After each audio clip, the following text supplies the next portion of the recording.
This is the tutorial how to download Sodium. First thing you're gonna do, click this button right here and then scroll down, create new profile and then modpack profile. Search Haze or Pojav.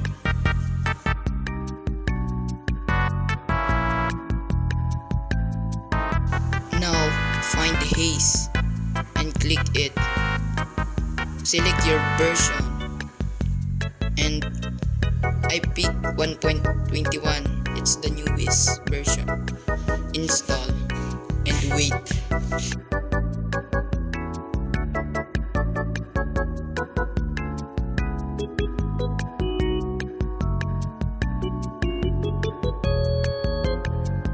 If you are finished downloading the modpack, return to the menu and find the modpack profile Haze.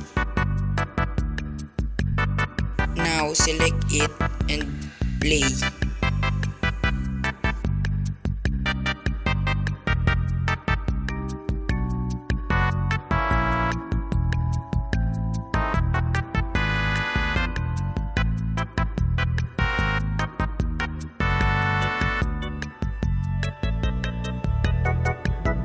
Now click the mods.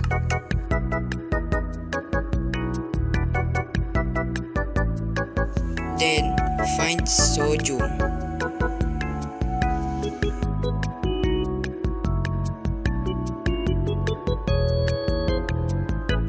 Now you can play with your Sodium mod and pojav launcher.